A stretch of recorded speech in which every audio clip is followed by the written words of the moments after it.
Hello, नमस्कार, जय हिंद। आप सभी का एक बार पुनः बहुत-बहुत स्वागत है एग्जाम टॉप के इस ऑफिशियल यूट्यूब चैनल पर। दोस्तों, आरओ री एग्जाम आप सभी का लगभग जून और जुलाई में हो जाएगा। तो आपके पास 100 दिन का समय बचा हुआ है। इन 100 दिन में आपको किस तरीके से तैयारी करनी है, इसी रणनीति के लिए हम आगे बढ़ रहे हैं। तो आज आपके बीच सामान्य हिंदी का फुल मॉक टेस्ट लेकर आए हैं। जैसा कि आप सभी को पता है, हमने पिछले भी आरओए के एग्जाम में लगातार हिंदी और जीएस की प्रैक्टिस आपको कराई थी। तो आज की इस वीडियो में हम देखेंगे 11 फरवरी 2024 के पेपर के पर आधारित हिंदी के कुछ महत्वपूर्ण प्रश्न जो आपके एग्जाम में यहाँ से प्रश्न पूछे जा सकते हैं। विद डिटेल व्याख्या के साथ ये वीडियो होने वाला है, तो आप सभी मित्र वीडियो को अवश्य पूरा देखें। वीडियो पसंद आता है तो चैनल को सब्सक्राइब अवश्य करें, जिससे कि आगामी वीडियो भी आपके समय पहुंचती रहे। तो आइए बढ़ते हैं आज के सेशन की तरफ। पहला प्रश्न आप सभी के सामने होगा। टेलीग्राम ग्रुप अवश्य ज्वाइन कर लें, जिससे कि यहाँ पर आपको पीडीएफ वगैरह उपलब्ध होते रहेंगे। पहला प्रश्न है कि निम्नलिखित विकल्पों में से एक शब्द इंद्र का पर्यायवाची नहीं है, उसे चयन कीजिए। ये शब्द दिया गया इंद्र, इंद्र का पर्यायवाची नहीं है, ये आपसे पूछा है। यहाँ पर विकल्प दिए गए उपेंद्र, उपेंद्र इंद्र का पर्यायवाची होता है। पुरंदर, पुरंदर भी इंद्र का पर्यायवाची है। जिष्णु, जिष्णु भी इंद्र का पर्यायवाची है। मुकुंद, मुकुंद इंद्र का पर्यायवाची नहीं होता। मुकुंद किसका पर्यायवाची है? याद रखेंगे, मुकुंद आपके विष्णु का पर्यायवाची होता है। ठीक है, मुकुंद किसका? तो मुकुंद आपके विष्णु का पर्यायवाची। तो विकल्प नंबर डी इसका सही विकल्प होगा। आगे बढ़ेंगे, दूसरा प्रश्न है, सन्यासी का पर्यायवाची नहीं है। ठीक है, शब्द कौन सा दिया गया? सन्यासी। पूछा कि सन्यासी का पर्यायवाची नहीं है। अब विकल्प पर बढ़ेंगे। पहला विरत, दूसरा दंडी, तीसरा परिव्राजक और चौथा है अंत। विरत की बात की जाए तो सन्यासी का पर्यायवाची है। दंडी, ये भी सन्यासी का पर्यायवाची है। परिव्राजक, ये भी सन्यासी का पर्यायवाची है। तो अंत हो जाएगा, ये नहीं होगा। अंत किसका पर्यायवाची होता है? आपने एक शब्द सुना होगा जिसका नाम है नाश। तो नाश का अंत पर्यायवाची हो जाएगा। तो विकल्प नंबर डी। अगला प्रश्न है कि निम्नलिखित में से कौन सा एक युग्म सही सुमेलित नहीं है? विकल्प पहला दिया कि उदारता, उदारता का औदार्य होता है, तो ये बिल्कुल सही है। दूसरा कल्पतरु, कल्पतरु का पर्यायवाची शूरतरु होता है, ये भी बिल्कुल सही है। तीसरा लोकेश, लोकेश का यहाँ दिया है शिव, तो ये गलत हो जाएगा, क्योंकि लोकेश जो पर्यायवाची है ये ब्रह्मा का पर्यायवाची है। ठीक है, किसका? याद रखेंगे, ये ब्रह्मा का पर्यायवाची है, शिव का नहीं होगा। विधु की बात की जाए तो विधु चंद्रमा का पर्यायवाची होता है, तो ये भी विकल्प सही हो जाएगा। तो तीसरे प्रश्न का सही आंसर ऑप्शन नंबर सी। अगला प्रश्न है, प्रभूत किसका पर्यायवाची शब्द है? यहाँ पर प्रश्न नंबर 4 दिया गया है कि प्रभूत किसका पर्यायवाची शब्द है? ऑप्शन है प्रचुता, बहुत और पर्याप्त। तो बहुत, पर्याप्त और प्रचुर, ये तीनों के तीनों आपके प्रभूत के पर्यायवाची हैं। तो विकल्प नंबर डी इसका सही आंसर होगा। आगे बढ़ेंगे प्रश्न नंबर 5 पर। अब बताएंगे प्रश्न नंबर 5 का सही विकल्प क्या होगा। यह पूछा गया कि कौन सा एक शुद्ध है, ये पर्यायवाची की दृष्टि से कौन सा एक शुद्ध है? जैसे सिंधु सुता, सिंधु सुता किसका होता है? लक्ष्मी का होता है। ठीक है, कमला, ये भी कमला किसका होता है? लक्ष्मी का।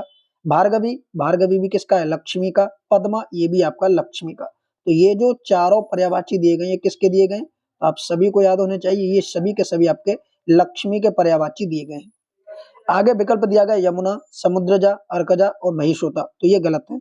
कोई किसी का पर्यायवाची, कोई किसी का, तो ये सभी के सभी गलत है। कोई एक शब्द का पर्यायवाची नहीं है। यहाँ पर प्रॉपर तरीके से पूछा जाए तो जो पहला दिया गया है, ये सभी के सभी आपके लक्ष्मी के पर्यायवाची हैं। तो विकल्प नंबर ए। आगे बात करेंगे, अगला प्रश्न है, नकायुद्ध, चित्रक और शार्दुल किसके पर्यायवाची शब्द हैं? अब आपको यहाँ पर फार्दुल पता होना चाहिए। फार्दुल किसको कहा जाता है? तो फार्दुल शेर को कहा जाता है। यहाँ पर शेर को कहा जाता है। तो शेर को चित्रक कहा जाता है और शेर को ही नखा युद्ध कहा जाता है। तो ये तीनों के तीनों पर्यायवाची किसके हो जाएंगे? तो विकल्प नंबर बी, यानी सिंह के पर्यायवाची हो जाएंगे। तो विकल्प नंबर बी। आगे बढ़ेंगे, अगला प्रश्न है कि विशिक का पर्यायवाची शब्द है।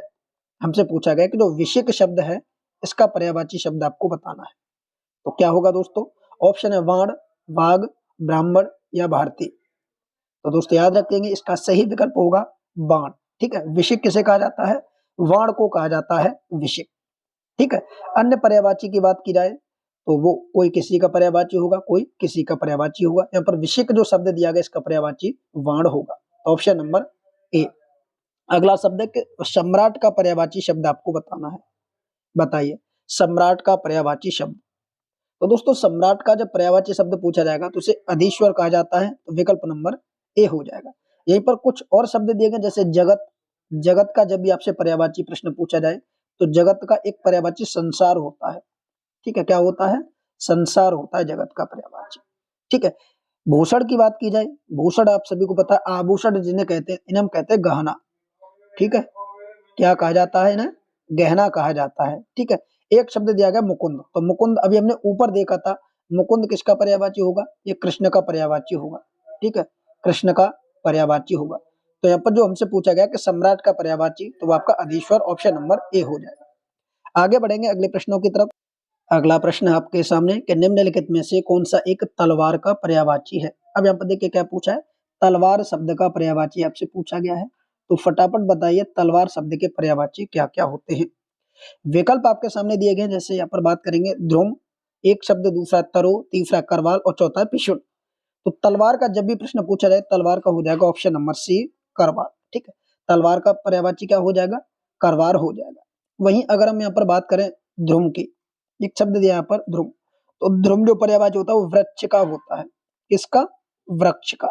ठीक है, एक शब्द दिया पिशुन, तो पिशुन जो पर्यायवाची होता है ये कुआ का होता है, जैसे काग कहते हैं। ठीक है, कुआ का होता है ये पिशुन। ठीक है, एक शब्द और दिया तरु, तो फटाफट बताइए तरु किसका होता है? तरु भी आपका किसका होता है? वृक्ष का पर्यायवाची होता है।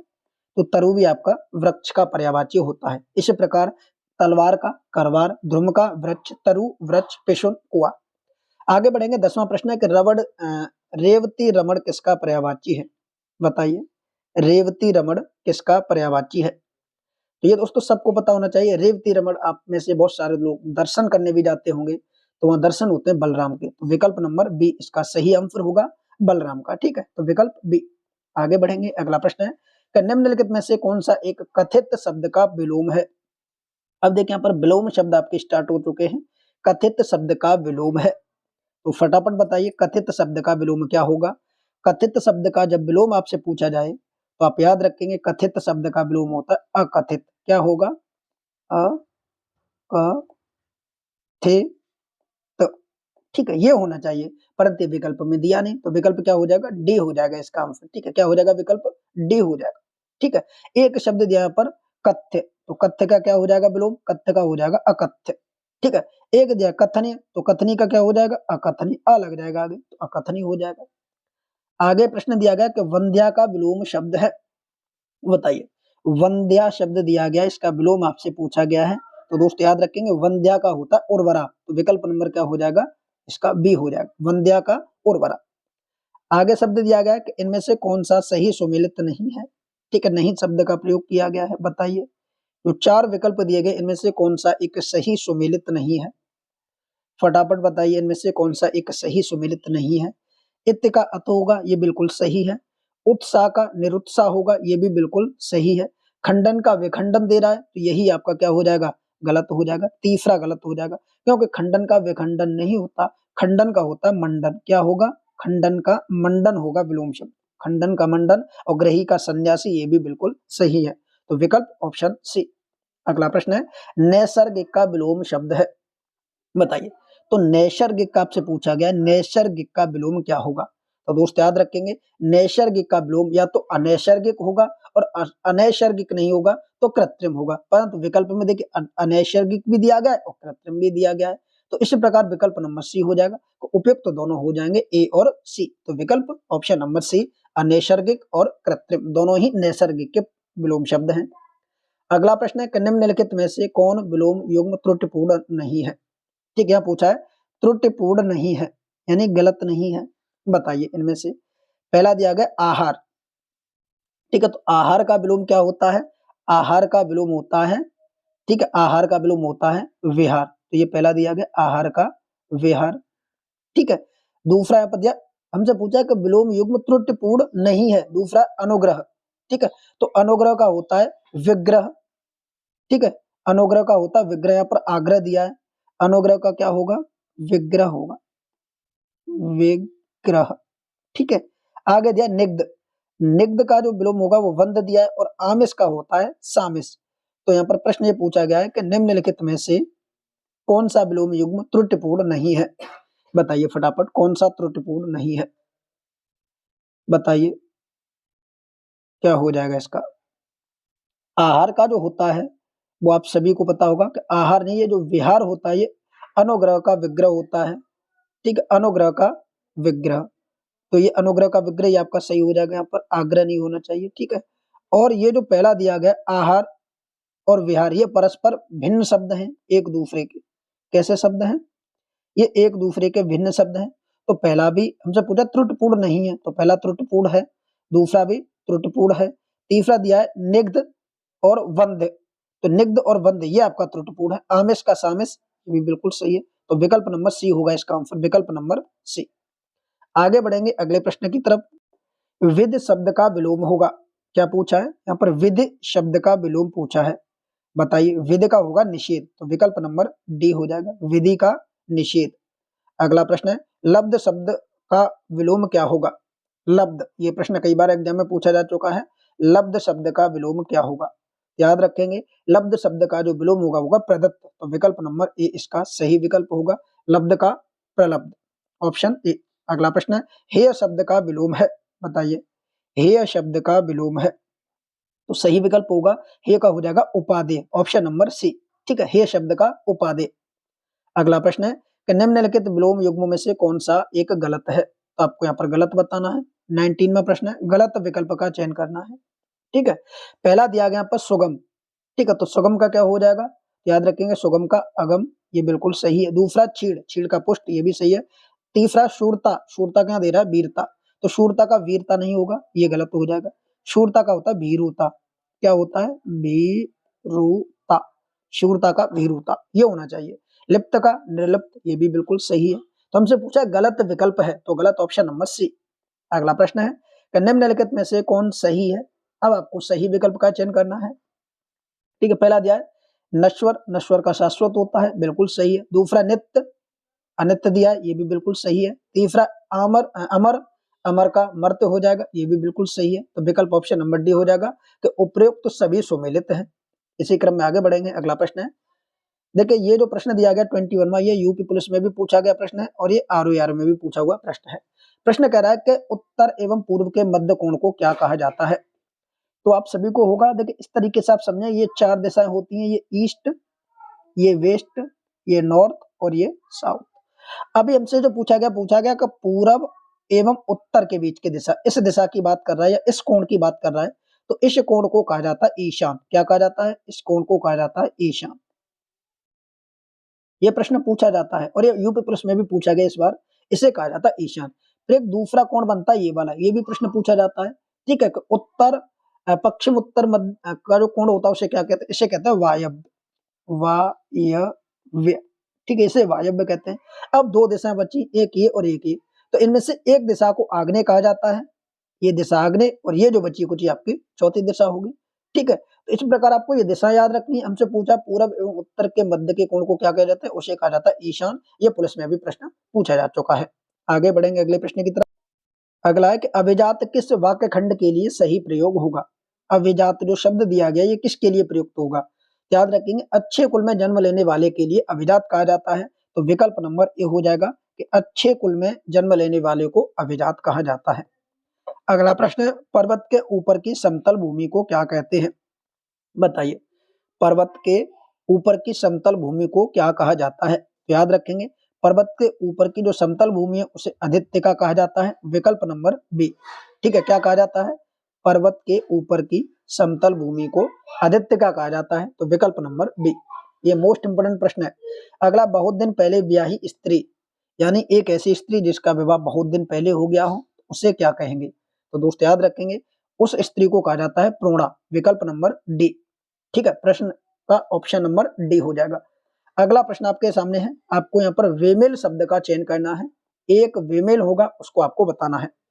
तो पहला देखिए सूर्योदय के पूर्व का समय, याद रखेंगे सूर्योदय से पहले का जो समय होता है उसे अरुणोदय कहा जाता है, तो विकल्प नंबर ए आपका सही है। दूसरा, जो कल्पना से परे हो उसे कल्पनातीत कहा जाता है, तो विकल्प नंबर बी भी आपका सही है। तीसरा, इतिहास से संबंध रखने वाला, ऐतिहासिक यहाँ पर दिया है तो ये ऐतिहासिक नहीं होगा, ये गलत हो जाएगा, उसे कहेंगे ऐतिहासिक। इस तरीके से लिखा जाएगा ऐतिहासिक, ठीक है, ये वाला होना चाहिए, ऐतिहासिक नहीं ऐतिहासिक उसे कहते हैं। तो विकल्प नंबर 3 गलत था, बाकी विकल्प तीनों ही ये सही है कि किए गए उपकार को मानने वाला उसे कृतज्ञ कहा जाता है। तो ए और बी और डी ये तीनों सही है, सी गलत हो जाएगा। अगला प्रश्न है कि आगे होने वाला वाक्य के लिए सही शब्द का चयन करना है। ठीक है, आगे होने वाले के लिए, तो जो आगे होने वाला होता है उसे कहते हैं भावी। तो विकल्प नंबर बी इसका सही आंसर होगा, ऑप्शन नंबर बी भावी।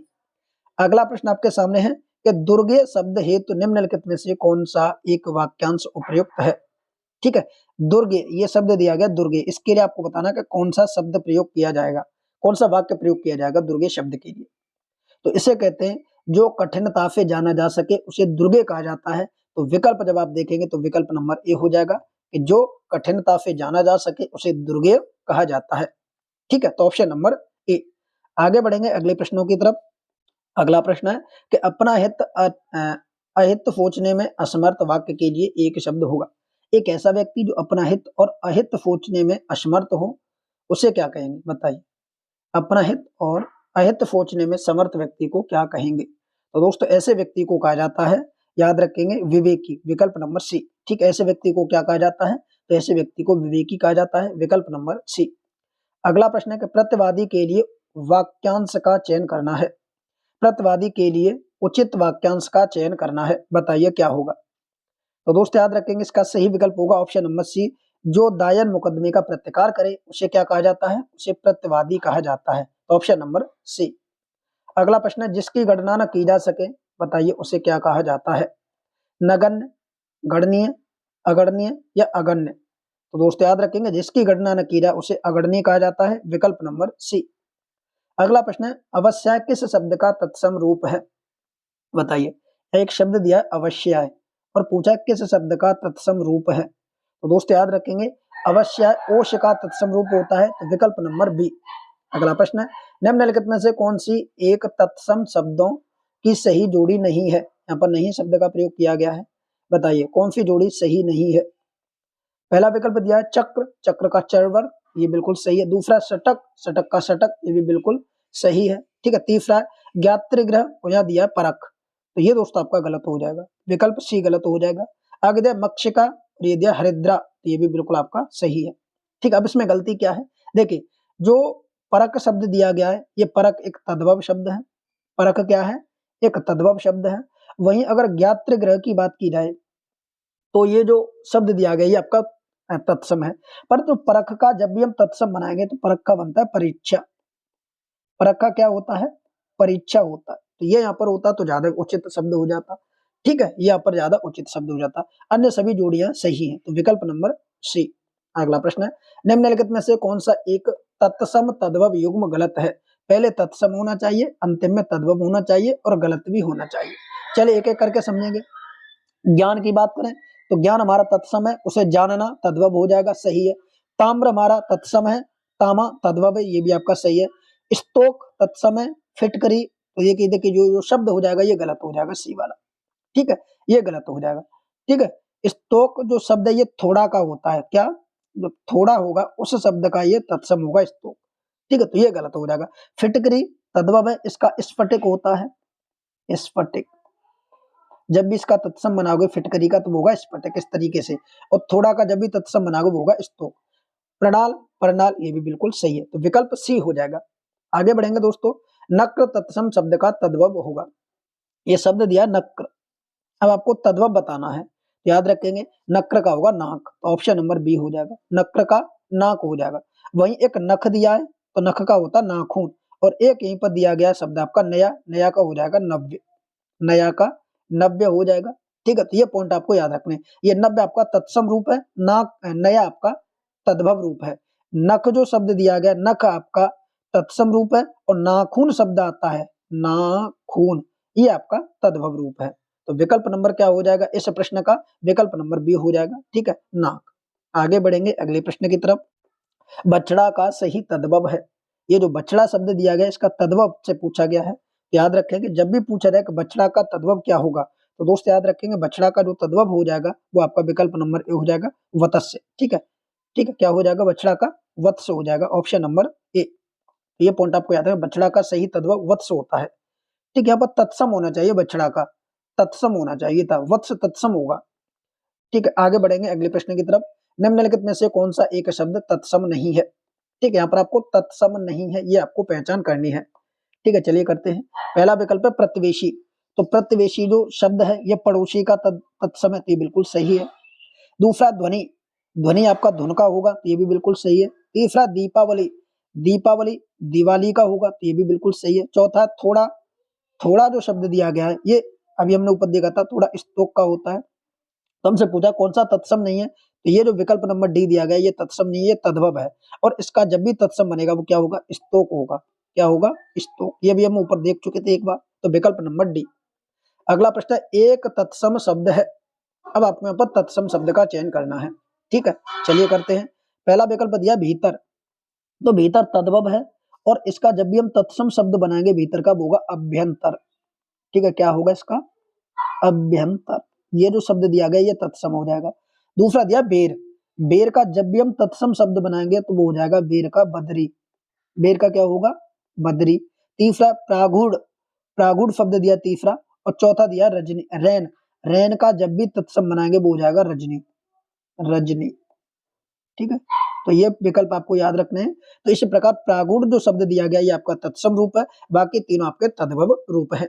आगे बढ़ेंगे। अगला है, निम्नलिखित में से कौन सा एक तद्भव शब्द है। अब यहाँ पर आपको तद्भव शब्द की पहचान करनी है। पहला दिया गया देखिए आपका विकल्प में मक्खन, तो जो मक्खन शब्द दिया गया है ये मक्खन एक तद्भव रूप है। ये मक्खन क्या है, एक तद्भव रूप है। और जब भी इसका आप तत्सम बनाएंगे तो मक्खन का तत्सम बनता है मृषण, ठीक है, मृफ, ये होना चाहिए था। तो तद्भव शब्द पूछा है तो विकल्प नंबर ए हो जाएगा। बाकी हस्ती, शकुन और शून्य ये तीनों पहले से ऑलरेडी तत्सम रूप हैं। अगला प्रश्न है, हथौड़ा का तत्सम है। मोस्ट इंपोर्टेंट प्रश्न है, हथौड़ा का तत्सम, ठीक है, बताइए। तो हथौड़ा का जब भी तत्सम आपसे पूछा जाए याद रखेंगे हथौड़ा को हस्त कहा जाता है, विकल्प नंबर ए, हथौड़ा को हस्त। अगला प्रश्न है, निम्नलिखित तत्सम तद्भव शब्द युग्म में कौन सा एक सही सुमेलित नहीं है। तो नहीं शब्द का प्रयोग करना है, बताइए कौन सा एक सही नहीं है, बताइए। याद रखेंगे विकल्प नंबर डी हो जाएगा, विकल्प नंबर डी, ये सुमेलित नहीं है। जैसे सपत्नी, सौत, ये बिल्कुल सही है। कर्पूर, कपूर सही है। षष्ठ, साढ़, ये बिल्कुल सही है। तो विकल्प नंबर डी हो जाएगा, ये गलत है। आगे बढ़ेंगे अगले प्रश्न की तरफ। निम्नलिखित में से एक शुद्ध वर्तनी वाला शब्द है, बताइए। शुद्ध वर्तनी वाला शब्द आपको बताना है, शुद्ध वर्तनी वाला शब्द बताइए कौन सा हो जाएगा शुद्ध वर्तनी वाला शब्द। तो याद रखेंगे दोस्तों यहाँ पर शुद्ध वर्तनी आपको बतानी है, तो विकल्प नंबर डी आपकी शुद्ध वर्तनी दी गई है। दुर्लभ, ये बिल्कुल सही है, दुर्लभ आपकी शुद्ध वर्तनी है, बाकी तीनों ही अशुद्ध वर्तनी है, बाकी तीनों ही अशुद्ध वर्तनी है। क्या क्या शुद्ध है, देखिए पहले में दे रहा है परलौकिक, तो परलौकिक नहीं होता, इसे बोलते हैं पारलौकिक। किस तरीके से लिखा जाता है, पारलौकिक, इस तरीके से लिखेंगे आप पारलौकिक। ये जो वर्तनी है पारलौकिक ये शुद्ध है। यहाँ पे उत्ग्रीव दिया है, उत्ग्रीव नहीं होता, यहाँ पर उद्ग्रीव होता है, इस तरीके से उद्ग्रीव होता है, ये वर्तनी आपकी शुद्ध है। यहाँ रचयिता दिया है, रचयिता, तो रचयिता इस तरीके से नहीं होता। ये प्रश्न कई बार पूछा जाता है कि रचयिता किस तरीके से लिखा जाता है, तो ये प्रश्न आपको याद रखना है, इस तरीके से लिखा जाता है रचयिता। ये वाली जो वर्तनी दी गई है ये आपकी बिल्कुल सही दी गई है, ठीक है। ये रा है आपका, पहले आप इसे और कुछ भी ना समझे, ये रा दिया गया, ठीक है, रचयिता इस तरीके से लिखा जाता है। तो विकल्प नंबर डी आपका सही, बाकी तीनों वर्तनी गलत थी। आगे बढ़ेंगे अगले प्रश्न की तरफ। निम्नलिखित शब्दों में से कौन सा एक अशुद्ध शब्द है, ये आपको बताना है, अशुद्ध वर्तनी वाला, कि अशुद्ध वर्तनी वाला शब्द है, बताइए कौन सी इसमें अशुद्ध वर्तनी है। पहले बात करेंगे अधोगति, तो ये बिल्कुल सही वर्तनी है, शुद्ध लिखा गया अधोगति। दूसरा यहाँ पर जानवी, तो जानवी आपका गलत लिखा गया है, ठीक है, जानवी आपका गलत लिखा गया। क्यों जानवी गलत है, देखिए जानवी कैसे लिखा जाता है, तो आप याद रखेंगे जानवी कैसे लिखा जाता है, इस तरीके से जानवी लिखा जाता है शुद्ध वर्तनी में, जानवी ये आपकी बिल्कुल सही वर्तनी है। बाकी देखिए गुणीगत ये बिल्कुल सही लिखा गया है, ठीक है, त्याज्य ये भी बिल्कुल सही लिखा गया, तो विकल्प नंबर बी। आगे बढ़ेंगे, अगला है वर्तनी की दृष्टि से शुद्ध शब्द है। यहाँ पर आपको देखिए शुद्ध वर्तनी की पहचान करनी है, एक इसमें शुद्ध होगी, बाकी तीन गलत होंगी। बताइए अनुषांगिक किस तरीके से लिखा जाता है, बताइए किस तरीके से अनुषांगिक लिखा जाता है। तो वर्तनी नंबर डी पर आप जाएंगे, ये जो अनुषांगिक लिखा गया है ये बिल्कुल सत्य लिखा गया, इस तरीके से लिखा जाता है। आप एक बार पुनः देख लीजिए, आनुषंगिक होता है, क्या होता है, आनुषंगिक, तो ये वर्तनी बिल्कुल सही है।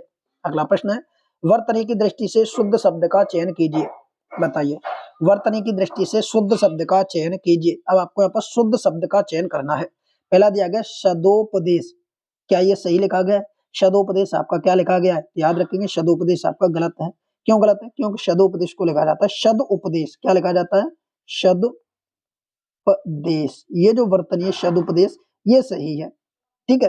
दूसरा दिया विदुषी। विदुषी भी आपका गलत लिखा गया है, क्योंकि विदुषी इस तरीके से नहीं लिखा जाता, विदुषी इस तरीके से लिखा जाता है विदुषी। ये जो मात्रा होगी दापा, ये छोटे उ वाली होगी, यहाँ पर बड़े उ की दी है, तो ये भी गलत था। अगला दिया आपका मनोकामना। मनोकामना भी गलत होगा। मनोकामना को लिखा जाता है मनः कामना। कामना, तो ये लिखा जाता है मनः कामना। ठीक है, मनः कामना। यहाँ पर जो विकल्प होगा ऑप्शन नंबर सी, ये आपका व्यावसायिक, ये बिल्कुल सही लिखा गया है।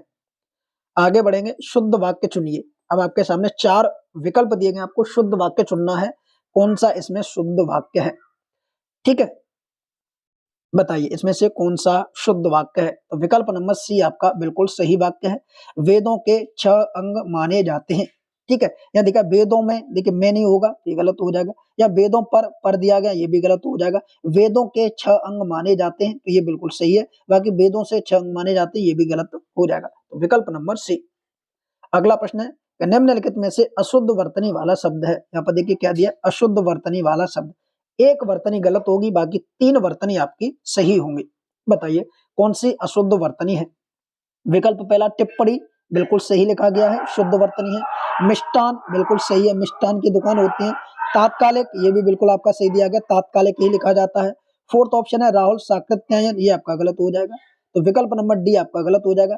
राहुल साकृत्यायन, ये आपका गलत दिया। राहुल शब्द तो आपका सही है, साकृत्यायन ये शब्द आपका गलत दिया गया। ये गलत शब्द देखिए कैसे लिखा जाता है, तो आप इसे देख लें। राहुल तो आपका सही लिखा हुआ था, यहाँ पर बिंदी लगाएंगे, सांग, फिर क बनाएंगे, नीचे री की मात्रा, साकृत्या, ये होता है। ठीक है, यहाँ पर देखिए क्या कर दिया, ये यहाँ पर क्या कर दिया, ये गलती थी यहाँ पर। तो ये विकल्प आपका इस तरीके से लिखा जाएगा, राहुल साकृत्यायन। आगे बढ़ेंगे, शुद्ध वाक्य है, आपसे पूछा गया यहाँ पर देखिए शुद्ध वाक्य की पहचान कराने। बताइए शुद्ध वाक्य कौन सा होगा? पहला दिया मधु कोमा मोहन या सोहन जाएंगे। मधु मोहन या सोहन जाएंगे, ये बिल्कुल सही वाक्य है। मधु कोमल आके मोहन या सोहन जाएंगे, तो विकल्प नंबर पहला सही है, बाकी तीनों गलत होंगे। क्योंकि हमें तो पहले शुद्ध वर्तनी छांटनी थी, तो पहला हमारा शुद्ध हो जाएगा, बाकी तीनों गलत होंगे। अगला है, निम्नलिखित में से कौन सा एक वाक्य अशुद्ध शुद्ध है? यहाँ पर शुद्ध वाक्य की पहचान करनी है। ठीक है, यहाँ पर देखिए इतनी आलस्य ठीक नहीं। वाक्य क्या कह रहा है? इतनी आलस्य ठीक नहीं, इतनी नहीं होगा, इतना होना चाहिए, तो ये पहला गलत हो जाएगा। दूसरा, मैंने गुरु का दर्शन किया। मैंने गुरु का दर्शन किया, ये भी गलत हो जाएगा, यहाँ होना चाहिए मैंने गुरु के दर्शन किए। तीसरा, आज बजट के ऊपर बहस होगी, ये भी गलत हो जाएगा, क्योंकि आज बजट पर होना चाहिए, के ऊपर नहीं होगा। आज बजट पर बहस हुई, ये होता तो ये सही होता, ये भी गलत है। ताजमहल का सौंदर्य अनुपम है, ये विकल्प आपका बिल्कुल सही है, तो विकल्प नंबर डी। आगे बढ़ेंगे अगले प्रश्न की तरफ। निम्नलिखित में से एक अशुद्ध वाक्य है। अब आपको यहाँ पर गलत विकल्प का चयन करना है कि एक अशुद्ध वाक्य है। पहला, मैंने बोला कल मत आना। ठीक है, आपको गलत वाला बताना है, तो ये विकल्प पहला कह रहा मैंने बोला कल मत आना, तो ये तो बिल्कुल सही दिख रहा है, तो ये बिल्कुल सही है अभी। अगला है, ड्राइवर कमल को कार चलाना सिखा रहा है। तो ड्राइवर कमल को कार चलाना सिखा रहा है, तो ये भी वाक्य आपका कैसा हो जाएगा? सही हो जाएगा। अगला है, आज रविवार का दिन है। आज रविवार का दिन है, तो ये विकल्प आपका गलत हो जाएगा। क्या गलती है इसमें? देखिए आज रविवार का दिन है, ये जो दिन शब्द दिया गया ये नहीं आएगा, क्योंकि रविवार ऑलरेडी दिन का प्रतीक है, तो आज रविवार है ये होता, ये का और दिन ये शब्द नहीं होगा। आज रविवार है तो वाक्य आपका शुद्ध होता, या आज रविवार का दिन है, तो ये वाक्य में गलती होगी, तो विकल्प सी गलत है, बाकी तीनों ही विकल्प आपके सही हैं। अगला है कि निम्नलिखित में से कौन सा एक वाक्य अशुद्ध है? अब यहाँ पर अशुद्ध वाक्य की चयन करना है। ठीक है, अशुद्ध वाक्य का चयन करना है, बताइए कौन सा अशुद्ध है? बताइए कौन सा अशुद्ध है? पहला, मुख्यमंत्री जी ने 22 करोड़ वृक्षारोपण कराया। देखिए वृक्षारोपण कभी नहीं होता, क्योंकि वृक्ष नहीं लगाए जाते, क्या लगाए जाते हैं? पौधे लगाए जाते हैं, तो पौधारोपण होना चाहिए, ना कि वृक्षारोपण। तो विकल्प पहला ही गलत हो गया। दूसरा, यहाँ पर हमसे पूछा अशुद्ध, तो पहला ही गलत हो जाएगा, बाकी तीनों ये विकल्प सही होंगे। ठीक है, आगे बढ़ेंगे। अगला है कि एक विशेष्य पद है। बताइए, एक विशेष्य पद है, तो इसका सही विकल्प होगा ऑप्शन नंबर सी, विधान। विधान आपका एक विशेष्य पद है, और जब भी आपका विधान का विशेषण बनाओगे तो इसे कह देंगे वैधानिक। विधान का क्या हो जाएगा? वैधानिक हो जाएगा, वैधानिक। तो वैधानिक शब्द है ये आपका विशेषण है और विधान आपका विशेष्य है। अगला शब्द है कि निम्नलिखित में से कौन सा एक विशेषण नहीं है? विशेषण नहीं है, बताइए इनमें से कौन सा एक विशेषण नहीं है? इष्ट विशेषण है, आर्ष विशेषण है, गृहस्थ विशेषण है, गौरव विशेषण नहीं है। तो गौरव क्या है? विशेषण नहीं है। तो विकल्प नंबर डी। अगला प्रश्न है कि उस पागल आदमी को इतने पैसे किसने दिए? इसमें गुणवाचक विशेषण का कौन सा शब्द होगा? तो बताइए इसमें गुणवाचक विशेषण याद रखेंगे। गुण क्या है कि आदमी कैसा है भाई? आदमी पागल है, तो उसकी विशेषता निकल के आ रही है कि पागल आदमी, अर्थात गुण क्या उसके अंतर्गत? पागल। तो विकल्प नंबर बी। अगला प्रश्न है निम्नलिखित युग्म में वाक्य एवं उसके सामने लगे विशेषण में कौन से युग्म सही सुमेलित हैं? तुलसी के समान पवित्र, तो याद रखेंगे तुलसी के समान पवित्र, ये क्या है? सही है। मृत्यु के समान निश्चित, ये भी बिल्कुल आपका सही है। अंगद के पांव के समान अटल, ये भी बिल्कुल सही है। तो विकल्प नंबर डी हो जाएगा कि सभी विकल्प सही है। अगला प्रश्न है कि निम्नलिखित वाक्यों में एक वाक्य में प्रविशेषण का प्रयोग किया गया है, बताइए वो कौन सा वाक्य है?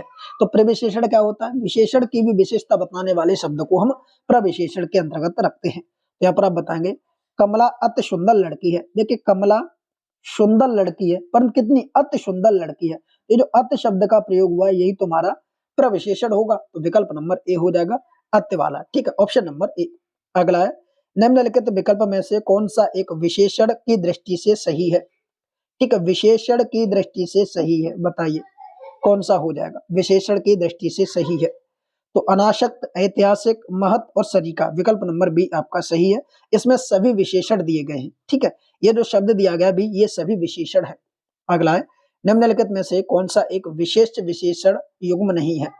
ठीक है, इनमें से कौन सा विशेष विशेषण युग्म नहीं है? यानी पहले विशेष्य होगा, अंतिम में विशेषण होगा। बताइए बताइए।